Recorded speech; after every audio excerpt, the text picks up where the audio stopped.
हिमाचल की ठंडी वादियों में बसा चैल एक छोटा शांत लेकिन रहस्यमय कस्बा जो अक्सर पर्यटकों की नजरों से छुपा रह जाता है। यहाँ का चैल पैलेस एक पुराना शाही महल अब हेरिटेज होटल में बदल चुका है, लेकिन इसकी दीवारों में आज भी वो चीखें गूंजती हैं जिन्हें सुना नहीं महसूस किया जाता है। कहते हैं हर साल एक औरत की परछाई उस महल के शीशों में कैद हो जाती है और जो भी उसकी नज़र में आ जाए वो वापस नहीं रहता। तो कैसे हैं आप सभी? स्वागत है आपके अपने YouTube चैनल भूतियापा पे। तो आशा करता हूँ आप सभी लोग अच्छे होंगे, लेकिन आप लोग हमारे चैनल को सब्सक्राइब नहीं करते तो प्लीज़ आप हमारे चैनल को सब्सक्राइब कर दिया करें, वीडियो को लाइक करें, अपने दोस्तों के साथ शेयर भी करें और हमें कमेंट में बताएं कि आपको कैसी कहानियाँ पसंद है, तो हम आपके लिए वैसी कहानी लेकर के आएंगे। तो चलिए अपनी कहानी की तरफ चलते हैं। अक्टूबर 2022 की बात है। दिल्ली से चार दोस्त जिनका नाम था रजत, मीरा, विशाल और रिद्धि कुछ अलग और शांत जगह पर छुट्टियां मनाने निकलते हैं। रजत को रहस्यमय जगह पसंद थी तो उसने चैल पैलेस का नाम सुझाया। चारों ने होटल बुक किया। वो कमरा लिए जिसे रानी का स्वीट कहा जाता था।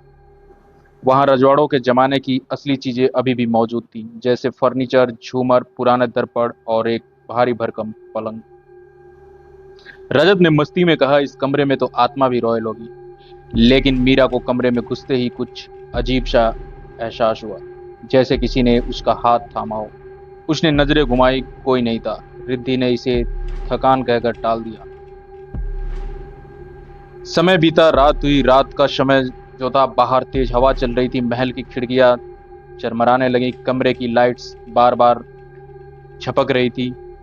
रिद्धि शीशे के सामने खड़ी थी, बाल संवार रही थी। तभी एक ठंडी हवा का झोंका उसके बालों को पीछे की ओर धकेल दिया।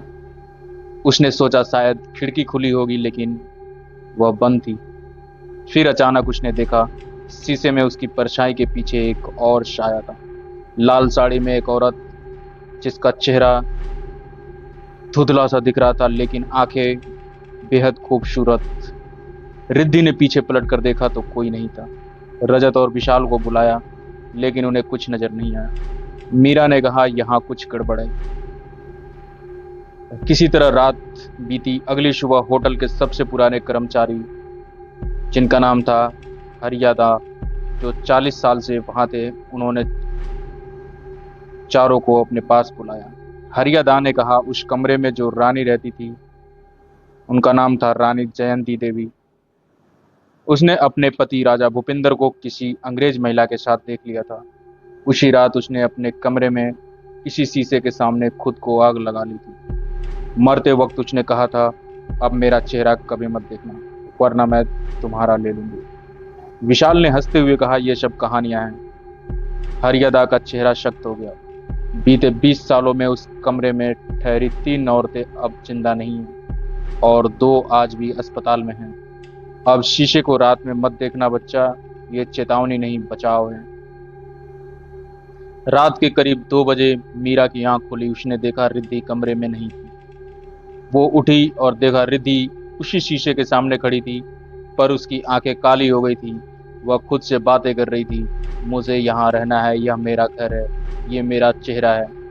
मीरा ने उसे खींचकर पलंग पर लिटाया। रिद्धि बेहोश हो गई। सुबह उसके शरीर पर जलने के निशान थे और उसके हाथों में चूड़ियों की आवाज गूंज रही थी, जबकि कमरे में कोई नहीं था।